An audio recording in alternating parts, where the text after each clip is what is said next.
হিমন্ত বিশ্ব শৰ্মা এজন ভয়াতুৰ মুখ্যমন্ত্ৰী মই আগতেই কৈছোঁ আৰু বিজেপি হৈছে প্ৰচণ্ড ভয় থাকে তেওঁলোকে ভয় হ'লে ইডি CBI পুলিচ এইবিলাকক সন্মুখত দি দিয়ে আজি আমাৰ IYCৰ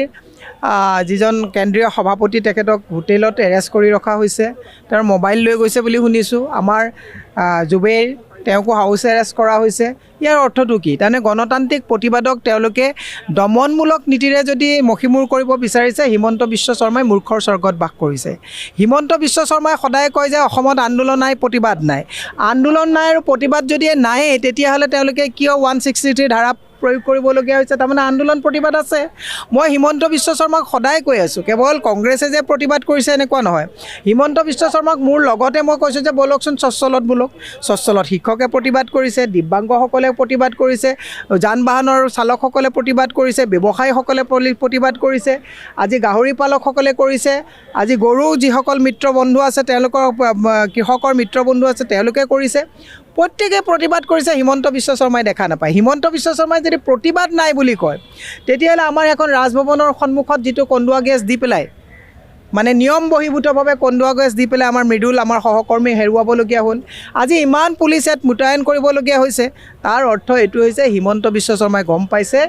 যে তেওঁলোকৰ উল্টা ঘণ্টি বাজিছে কংগ্ৰেছৰ প্ৰতিবাদ হিমন্ত বিশ্ব শৰ্মাই গমটো নাপায় এটা কথা ৰাজভৱনত প্ৰতিবাদ কৰিবলৈ গ'লে ৰাজ্যপালে মেমৰেণ্ডাম ল'ব নালাগে ৰাজ্যপালৰ প্ৰতিনিধি আহি মেমৰেণ্ডাম লয় এই কথাটো হিমন্ত বিশ্ব শৰ্মাই জানে নে নাজানে আমি অনুমতি দিছোঁ ৰাজ্যপাল থাকে আমি অনুমতি বিচাৰিছোঁ ৰাজ্যপাল থাকে নে নাথাকে সেইটো কথা নহয় ৰাজ্যপালক যেতিয়া প্ৰতিবেদনখন প্ৰদান কৰা হয় মানে আপোনাৰ প্ৰতিবাদৰ জৰিয়তে ৰাজ্যপালৰ প্ৰতিনিধি আহি একচেপ্ট কৰে আমি ৰাজ্যপালৰ প্ৰতিনিধিজনক সেইখন দিবলৈ তাত গৈছোঁ হিমন্ত বিশ্ব শৰ্মাই হৈছে এনেকুৱা এজন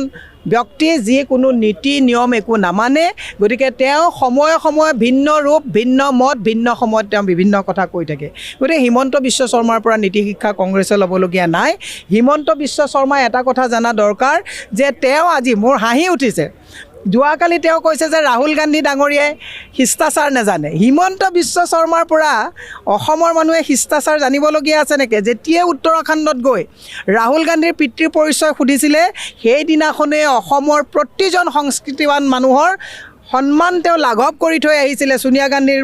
মানে তেওঁৰ হেৰিৰ ওপৰত যেতিয়া তেওঁ সতীত্বৰ ওপৰত যেতিয়া তেওঁ প্ৰশ্ন উঠাইছিলে উল্টা চুৰ কটোৱালকো দাঁতে হিমন্ত বিশ্ব শৰ্মাই ৰাহুল গান্ধীক শিষ্টাচাৰৰ কথা শিকায় আৰু এটা কথা তেওঁ কৈছে নীতিৰ কথা তেওঁ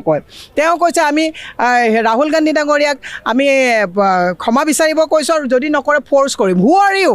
তেওঁ ৰাহুল গান্ধীক ফ'ৰ্চ কৰিবলৈ তেওঁ কোন তেওঁ লোকসভাৰ স্পীকাৰ নেকি তেওঁ গৃহমন্ত্ৰী নেকি তেওঁ প্ৰধানমন্ত্ৰী নেকি হিমন্ত বিশ্ব শৰ্মাই কথা কৈ থাকোঁতে নিজৰ লেকামটো পাহৰি যায় হিমন্ত বিশ্ব শৰ্মাই কৈ থাকোঁতে নিজৰ